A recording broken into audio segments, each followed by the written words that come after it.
10 razones que explican el atraso histórico del sur de Colombia. Raíces históricas del rezago socioeconómico en el sur de Colombia. Análisis estructural de Cauca, Nariño y Putumayo. La configuración territorial, económica y social de Colombia se ha caracterizado históricamente por un desarrollo profundamente asimétrico y fragmentado. Mientras que Bogotá, Antioquia y, posteriormente a su escisión, el Valle del Cauca, lograron consolidar a lo largo del siglo XX un modelo robusto de acumulación capitalista, industrialización por sustitución de importaciones y conectividad intermodal, Cauca, Nariño y Putumayo, experimentaron un proceso continuo, sistemático y estructural de periferización. Este fenómeno de atraso relativo no obedece a un determinismo geográfico insalvable o a una carencia intrínseca de recursos naturales, sino a una compleja relación de decisiones políticas centralistas, dinámicas de exclusión socioeconómica, fracasos institucionales, y la posterior irrupción hegemónica de economías ilícitas impulsadas por el conflicto armado interno. El rezago del sur de Colombia representa el resultado empírico e innegable de un modelo de centro-periferia llevado a sus últimas consecuencias. En este modelo, el 75% del Producto Interno Bruto Nacional se ha concentrado históricamente en el 3% del territorio, dejando el resto del país, y en particular sus fronteras meridionales, en un estado de abandono estatal y subutilización económica. Las políticas públicas diseñadas durante el siglo XX orientaron los recursos fiscales, las exenciones tributarias de promoción económica y el desarrollo de macroproyectos de infraestructura hacia las regiones consideradas más prósperas y con mayor cercanía a los centros de poder político, condenando a los territorios menos aventajados a un futuro de estancamiento, fragilidad institucional y atraso. Para comprender la magnitud, la profundidad y el origen de esta divergencia estructural, es necesario desglosar las variables históricas responsables de la actual situación. Estas razones operan de manera sinérgica, interdependiente y acumulativa, y son objeto del presente análisis. Tema 1. La disolución del Gran Cauca y la pérdida de la hegemonía política territorial. Durante el periodo colonial y a lo largo de gran parte del agitado siglo XIX, la macrorregión conocida como el Gran Cauca representaba una entidad geopolítica de proporciones colosales que abarcaba la totalidad de la costa pacífica colombiana, el fértil Valle del Cauca hasta Cartago, y vastas extensiones de selva y montaña que se proyectaban hacia el sur, hasta hacer frontera con Ecuador y Perú. En este contexto, la región ostentaba un poder político, económico y militar que era perfectamente equiparable, e incluso en ciertos periodos constitucionales al resto del país, gobernado desde Santa Fe de Bogotá. Popayán fungió durante siglos como el epicentro administrativo indiscutible de este vasto territorio, albergando a una aristocracia conformada por familias de hacendados, jurisconsultos, administradores coloniales y propietarios de ricas minas de oro explotadas bajo un sistema de mano de obra esclava en las regiones del Chocó y el litoral pacífico. Sin embargo, el siglo XIX representó un periodo de transición y violenta, en el cual, el sur comenzó a perder su tracción histórica. Las interminables guerras civiles entre facciones federalistas y centralistas, liberales y conservadores, afectaron de manera desproporcionada a la región sur. En estos territorios, la resistencia ideológica y militar a las reformas liberales y al avance de formas incipientes de producción capitalista fue particularmente destructiva para el tejido económico local. Las rutas de comunicación, fundamentales para cualquier asomo de integración comercial o movilización militar eficiente, permanecieron en un estado primitivo, caminos de herradura centenarios, como el tortuoso camino del Quindío o los peligrosos ascensos hacia los Andes centrales desde Popayán, demostraron ser cuellos de botella geográficos insuperables para el movimiento de importantes volúmenes de mercancía o el fomento de un comercio interregional fluido. El golpe definitivo a la preeminencia geopolítica de Popayán, por ende, del sur andino, ocurrió a principios del siglo XX.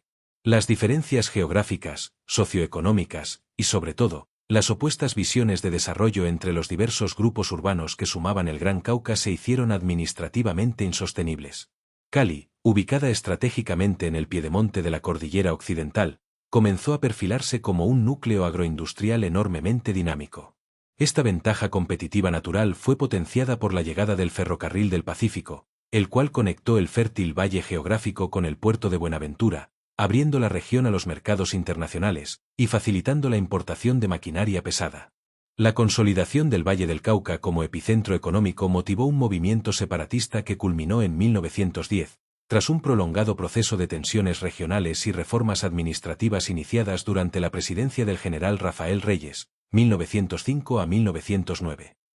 La escisión del Valle del Cauca para conformar un nuevo departamento despojó al antiguo Gran Cauca de su motor económico, dejando a Popayán y al naciente departamento de Nariño en una posición de agudo aislamiento periférico. Mientras Cali atraía masivamente la inversión extranjera, fomentaba la colonización antioqueña en sus zonas de ladera norte, expandiendo la frontera cafetera, establecía plantas de manufactura internacional en la época de posguerra, y creaba instituciones de vanguardia para la regulación hídrica y eléctrica como la Corporación Autónoma Regional del Valle del Cauca, CVC, bajo modelos norteamericanos. El Nuevo Cauca, Nariño y Putumayo se retrajeron inexorablemente hacia economías de subsistencia, aferrándose a lógicas hacendatarias obsoletas. Tema 2.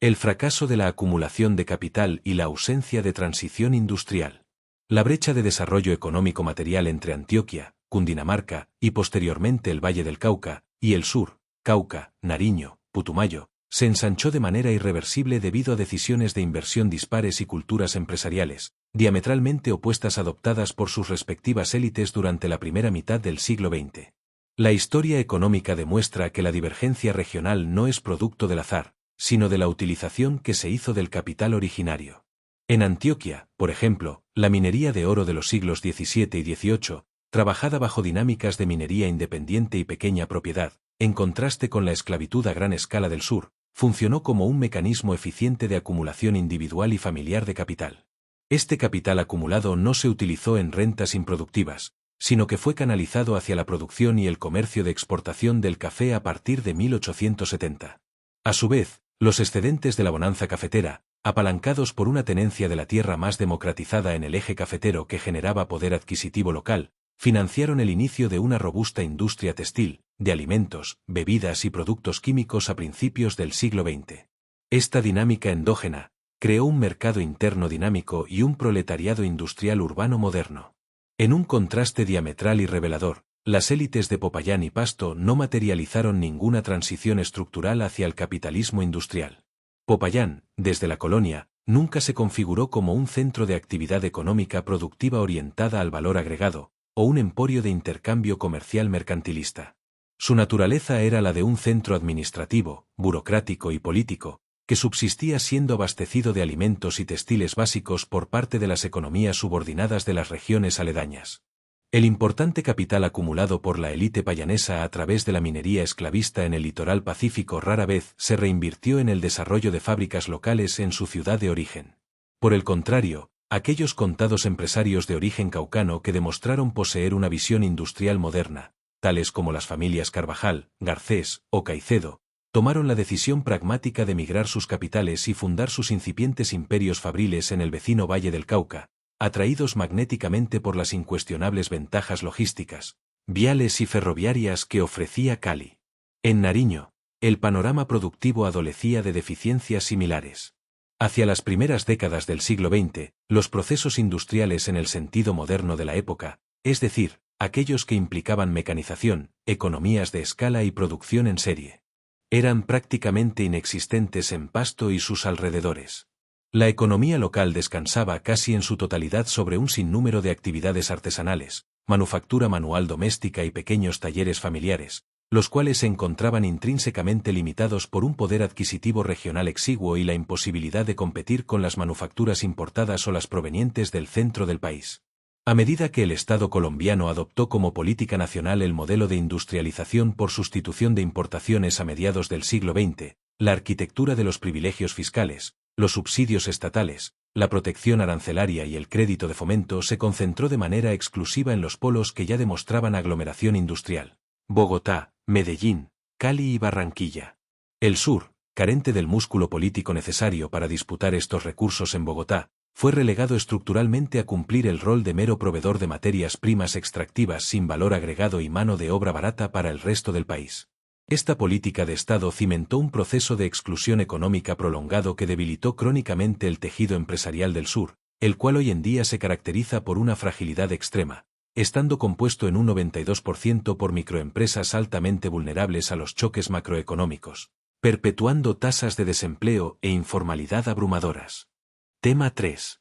Determinismo geográfico. Aislamiento físico y el histórico déficit de infraestructura. El imponente relieve montañoso de los Andes colombianos, particularmente en la accidentada orografía del macizo colombiano y la transición hacia la densa llanura amazónica, ha representado una barrera para la integración logística nacional. Sin embargo, el aislamiento crónico de departamentos como Cauca, Nariño y Putumayo no puede ser interpretado meramente como un fatal accidente topográfico o un castigo inmutable de la naturaleza. Es, de manera precisa, el resultado tangible de políticas centralistas sostenidas, que desestimaron sistemáticamente la urgencia de conectar el sur con los centros de producción y consumo. La tortuosa historia de la construcción de la vía panamericana a su paso por el sur ilustra a la perfección esta asimetría de prioridades en la inversión pública. Si bien este proyecto hemisférico, concebido a principios del siglo XX, buscaba integrar logísticamente el continente americano desde Alaska hasta la Patagonia chilena,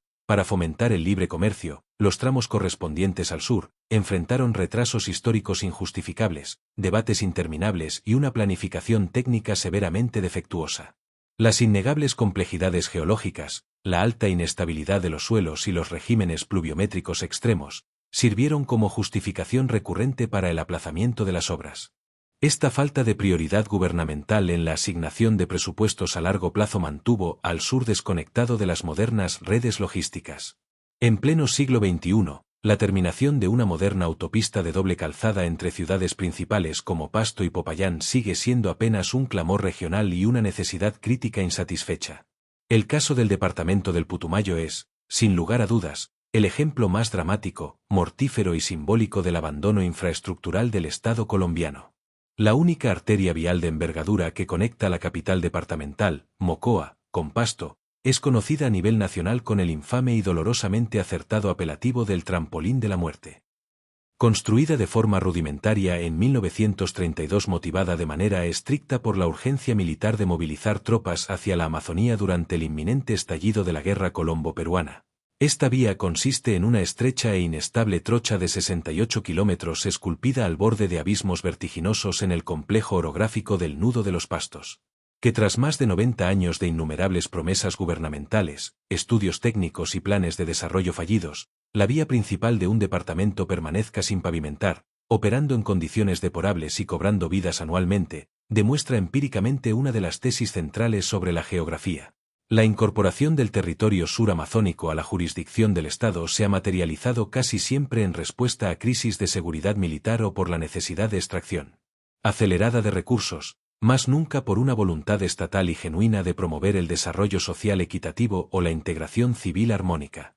Tema 4. Estructura agraria, tenencia de la tierra y la frustración histórica del campesinado. La matriz ineludible de los profundos conflictos sociales, económicos y armados que han desgarrado y siguen desgarrando al sur de Colombia es completamente indisoluble del problema histórico e irresuelto de la tenencia, concentración y uso de la tierra. Desde la época colonial hasta la modernidad republicana, el modelo agrario ha fomentado y legalizado sistemáticamente la concentración de las tierras más productivas, planas y fértiles en manos de un número reducido de familias hacendatarias, conglomerados agroindustriales, y más recientemente, testaferros de economías ilegales. Como contrapartida directa, poblaciones campesinas, comunidades indígenas ancestrales y poblaciones afrodescendientes han sido acorraladas, marginadas y relegadas a sobrevivir en zonas de ladera de alta pendiente, minifundios de subsistencia con baja vocación agrícola, o han sido forzadas a adentrarse en territorios selváticos de la frontera agrícola nacional.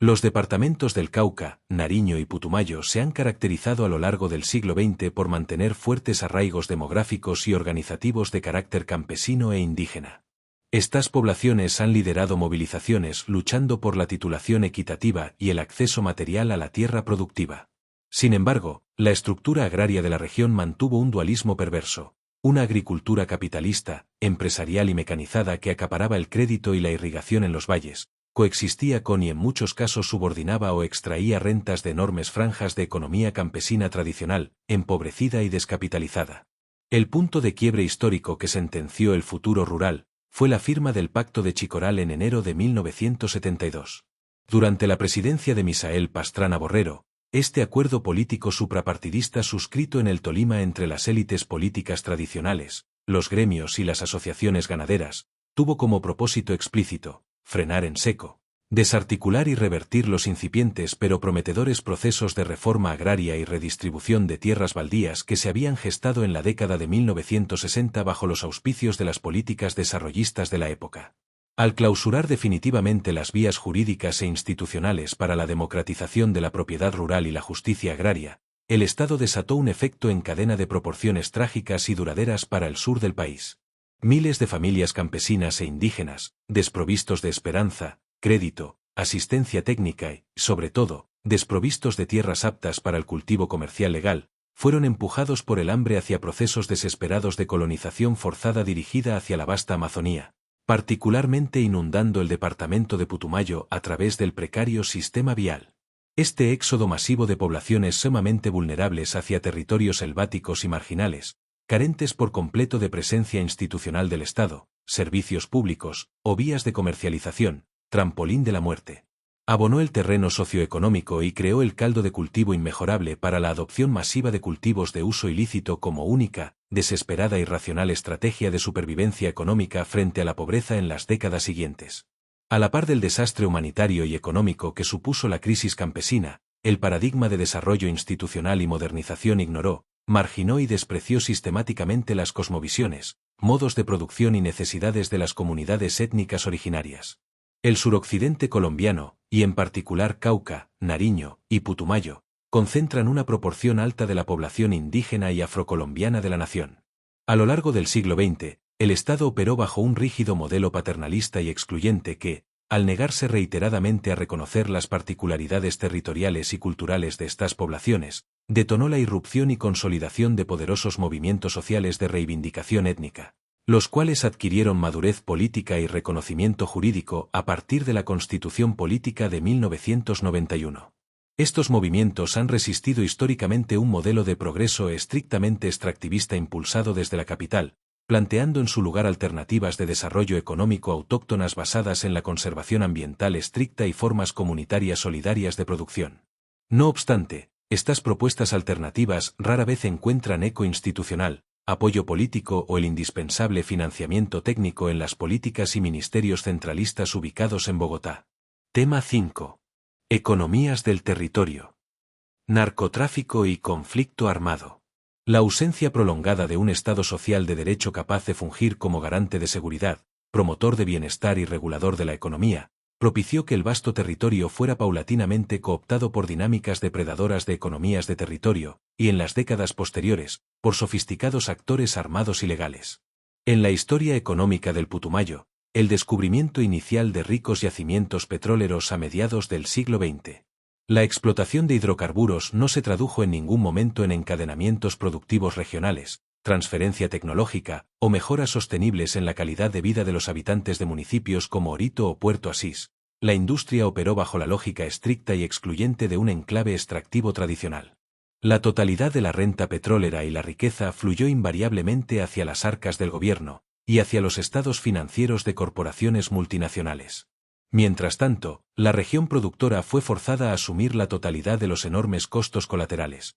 pasivos ambientales irrecuperables, deforestación, inflación local acelerada en los bienes básicos y descomposición del tejido social. Al amparo de este abandono estatal estructural, del crónico aislamiento vial que encarecía cualquier producción legal, y del rotundo fracaso histórico en la provisión de tierras y crédito al campesinado expulsado, la década de los 80 y 90 atestiguó el vertiginoso, violento y masivo ascenso de la economía cocalera. La planta de coca demostró ser el único producto agrícola financieramente viable, capaz de sortear con éxito las infranqueables barreras topográficas impuestas por la falta de infraestructura, trampolín de la muerte, y la inmensa lejanía de los centros de consumo legales. La pasta base de coca ofrecía a los colonos abandonados una rentabilidad, liquidez inmediata y garantía de compra en la puerta de la finca que la agricultura lícita tradicional jamás podría siquiera intentar igualar. Esta inmensa bonanza de recursos ilícitos reconfiguró de manera profunda el orden social regional, disparó la inflación, enfermedad holandesa regional que quebró las pocas empresas lícitas, y, sobre todo, atrajo el conflicto armado a niveles insospechados de crueldad y sofisticación. Putumayo, Cauca y Nariño se convirtieron en la retaguardia estratégica inexpugnable, y en la principal fuente de robusto financiamiento logístico y militar, del bloque sur y occidente de las Fuerzas Armadas Revolucionarias de Colombia, FARC. La organización guerrillera, experta en leer los vacíos de poder, capitalizó astutamente el profundo y legítimo descontento social acumulado por décadas de marginación. Ante la inoperancia institucional, la insurgencia procedió a suplantar las funciones básicas de un Estado inexistente. Impusieron complejos sistemas de tributación, vacunas, regulación estricta de precios de bienes de consumo, mediación en disputas civiles, y un sistema de justicia rural draconiano pero efectivo a los ojos de muchos pobladores. A finales de la década de los 80 y a lo largo de los años 90, la irrupción violenta de contingentes paramilitares fuertemente armados y financiados directamente por grandes capós del narcotráfico, como es el caso documentado del ejército privado de Gonzalo Rodríguez Gacha, instaló en el municipio de Puerto Asís en 1987 para monopolizar y proteger el negocio cocalero en Putumayo, desencadenó un ciclo dantesco de violencia sistemática y masacres sin precedentes. Tras la ruptura de alianzas mafiosas y feroces combates, las FARC lograron expulsarlos hacia 1990, consolidando una hegemonía armada que duraría más de una década y transformaría la geografía del sur en el principal teatro de operaciones de la guerra. El impacto acumulado de este conflicto armado asimétrico y prolongado ha sido catastrófico para cualquier aspiración de desarrollo regional, actuando en la actualidad como el principal y más tangible freno contemporáneo al progreso económico. Las desastrosas consecuencias no se circunscriben únicamente a la destrucción recurrente de la escasa infraestructura física, voladura de oleoductos, puentes y torres de energía, el daño estructural es mucho más profundo. Incluye el éxodo masivo del talento humano más capacitado mediante el desplazamiento forzado de campesinos, la ocurrencia de masacres sistemáticas diseñadas para sembrar el terror en el campo, y graves daños colaterales a los indicadores de salud pública y a la estabilidad emocional de comunidades enteras. Las dinámicas de la guerra han impuesto cargas desproporcionadas y específicas sobre las mujeres y los jóvenes, convertidos en botín de guerra, víctimas de violencia basada en género o reclutados forzosamente, sucumbiendo en innumerables casos al aislamiento social, la parálisis emocional y la dependencia crónica ante la destrucción de sus redes de apoyo familiar. La militarización del territorio, tanto por actores legales como ilegales, instauró un estado generalizado de zozobra permanente y riesgo extremo que ahuyentó de manera definitiva cualquier posibilidad real de inversión de capital privado, sea este nacional o extranjero. Esta parálisis económica resultante, lejos de solucionar las causas del conflicto, ha retroalimentado y perpetuado el ciclo de pobreza monetaria, desigualdad de oportunidades y exclusión social de la periferia. Tema 6. Dinámicas de frontera, aislamiento institucional y la doctrina de seguridad. La particular ubicación geográfica de Nariño y Putumayo, que comparten extensísimas y complejas líneas fronterizas naturales e hídricas con el Ecuador, añade una capa adicional de complejidad al análisis de su atraso. En la literatura clásica y contemporánea sobre la teoría económica del desarrollo espacial, las zonas fronterizas internacionales poseen un enorme potencial inherente para fungir como nodos vibrantes, centros logísticos dinámicos de comercio internacional, intercambio cultural y polos de crecimiento económico acelerado para sus respectivas regiones inmediatas. Sin embargo, la trayectoria histórica refleja una concepción errada, paranoica y empobrecedora de la frontera. A lo largo del siglo XX y agudizado durante los años de la Guerra Fría, la administración pública abordó la gestión política y territorial de las fronteras bajo un prisma rígido y estricto de seguridad nacional preventiva, defensa militarizada de la soberanía y contención de supuestas amenazas externas, en lugar de adoptar una estrategia de desarrollo comercial bidireccional, fomento industrial e integración binacional profunda.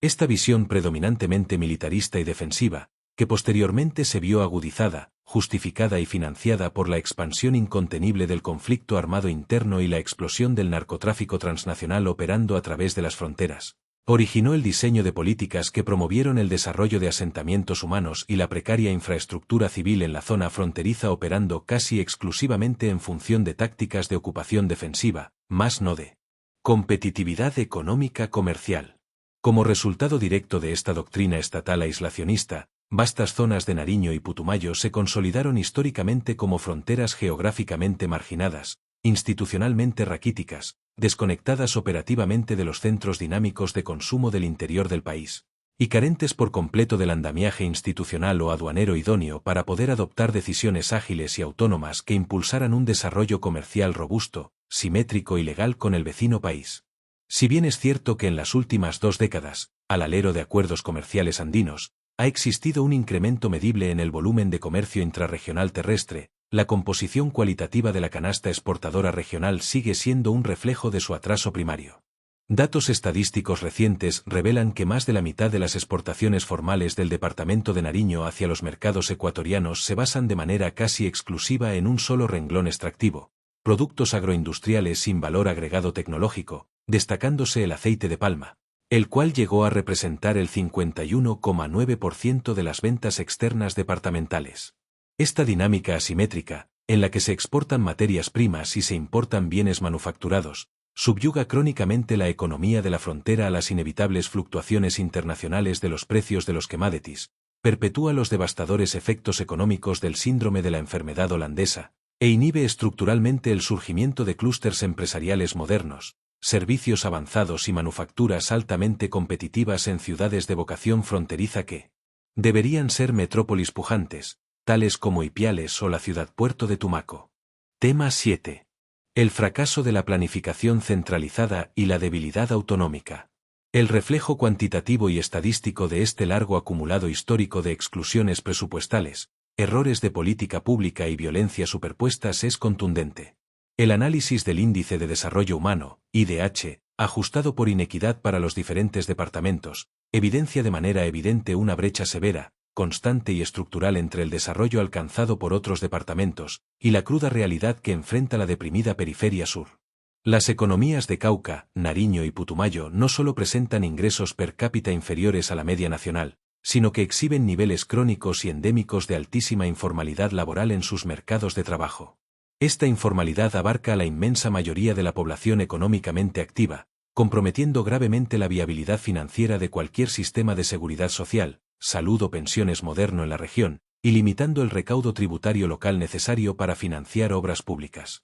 Paralelamente, los indicadores sociales muestran que estas zonas geográficas exhiben tasas de cobertura bruta y neta en educación media, particularmente, en educación superior universitaria, que son dramáticamente inferiores en magnitud y calidad a las ostentadas por ejemplo de Bogotá, Eje Cafetero y Antioquia o el vecino Valle del Cauca. La carencia estructural de programas para retener y formar un capital humano altamente cualificado a nivel de pregrado y posgrado en la región, operando en sinergia negativa con la conocida fragilidad de un tejido empresarial dominado abrumadoramente, 92%, por la microempresa informal de supervivencia familiar, neutraliza cualquier aspiración de innovación, aumento de productividad o competitividad regional. A pesar de la claridad de este diagnóstico socioeconómico documentado ampliamente durante décadas, las respuestas institucionales concebidas para remediarlo han estado invariablemente marcadas por un modelo burocrático profundamente centralista que asfixia sistemáticamente, tanto legal como financieramente, cualquier intento de autonomía fiscal y administrativa desde la provincia.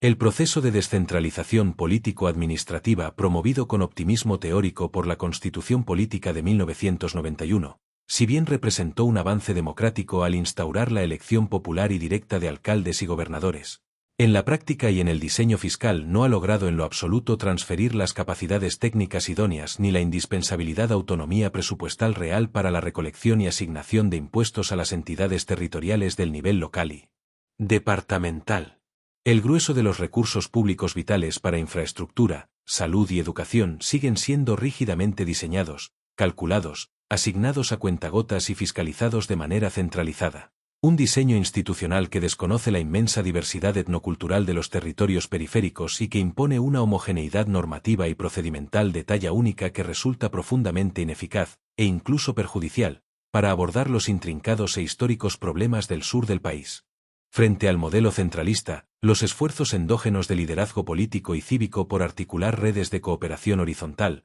mancomunidades y planificación estratégica propia han sido consistentes, pero han chocado repetidamente contra el muro del escepticismo político, el bloqueo jurídico o la negativa rotunda a la asignación de fondeo por parte del gobierno central. Orlando Falsborda diagnosticó tempranamente la futilidad del centralismo y abogó por un profundo reordenamiento territorial. En obras fundamentales como La insurgencia de las provincias, 1988, propuso cimentar la arquitectura del Estado sobre la base de las verdaderas realidades etnoculturales, las cuencas hidrográficas y las históricas e innegables identidades regionales, buscando así rescatar las potentes bases naturales y comunitarias de asociación como motor ineludible para la sostenibilidad del territorio nacional. En la agitada historia política reciente, Este espíritu descentralizador y asociativo se ha intentado materializar a través de diversas figuras jurídicas de planeación y asociatividad.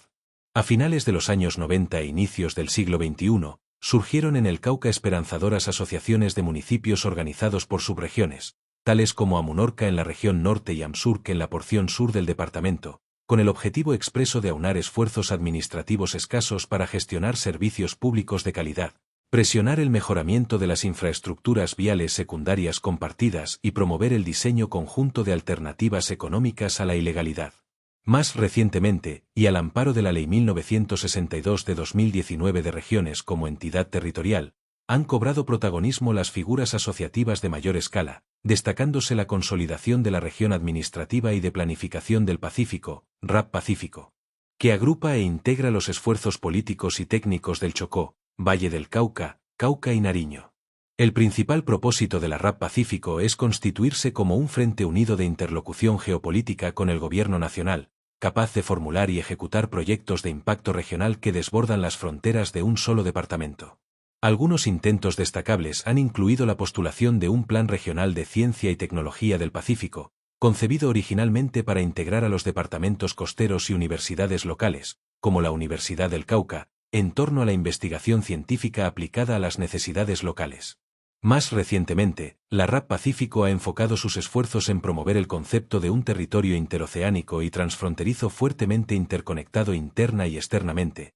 abanderando encuentros como Pacífico, región solidaria orientados a la búsqueda de la esquiva paz territorial, o la promoción de clústeres agroindustriales locales como la producción de cafés especiales de altísima calidad en Nariño, la mejor taza de café, bajo una potente marca territorial conjunta, destinada a mercados de exportación exigentes. Sin embargo, y a pesar del innegable entusiasmo político, del gran despliegue comunicacional de estos frentes y de la incuestionable lógica técnica que subyace a la necesidad de planificación supramunicipal para solucionar problemas estructurales de largo plazo, el avance empírico de estos macroproyectos estratégicos en los territorios del Cauca y Nariño sigue siendo lamentablemente calificado en las evaluaciones oficiales e independientes como de impacto meramente modesto.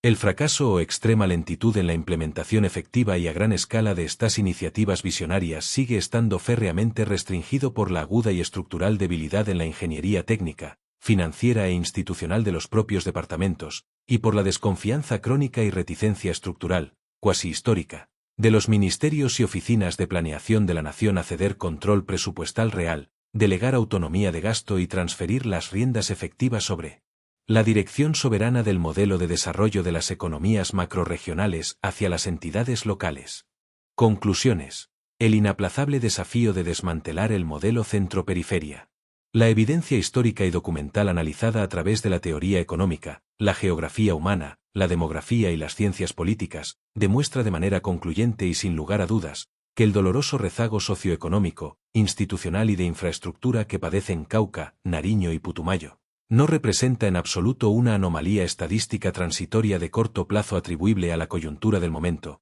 ni una infortunada falla menor en la ejecución presupuestal de los planes de desarrollo recientes. Por el contrario, la marginación de este vasto territorio es la consecuencia lógica, inexorable, directamente rastreable y predecible de un diseño primigenio de la arquitectura económica de la nación y de un modelo de Estado que optó conscientemente por priorizar y concentrar la inmensa mayoría de sus valiosos recursos fiscales, logísticos, políticos y sus principales vectores de desarrollo tecnológico en otros territorios. La fragmentación administrativa del Gran Cauca a principios del siglo pasado privó prematuramente a la extensa región del suroccidente de un contrapeso político y económico cohesionado que hubiera podido negociar en términos de equidad con Bogotá. A esta debilidad política inducida se sumó la negligencia estatal pasmosa frente a la apremiante necesidad de lograr una interconexión vial moderna e intermodal, lo cual condenó de manera irreversible la incipiente producción agrícola legal, a la inviabilidad logística frente a otros competidores nacionales. Todo este panorama desalentador se vio agudizado de forma endógena por la probada miopía estratégica y la aversión al riesgo de unas rancias élites regionales que, aferradas ciegamente a sus privilegios feudales, prefirieron la comodidad rentista agraria a la inversión audaz en la innovación industrial. Finalmente, el propio Estado asestó el golpe de gracia a las esperanzas de integración económica regional y selló trágicamente el destino adverso del numeroso campesinado al ceder ante la presión terrateniente, decidiendo abortar tajantemente los incipientes procesos de reforma y redistribución de la propiedad rural en la convulsa década de los 70, mediante acuerdos políticos excluyentes como el Pacto de Chicoral.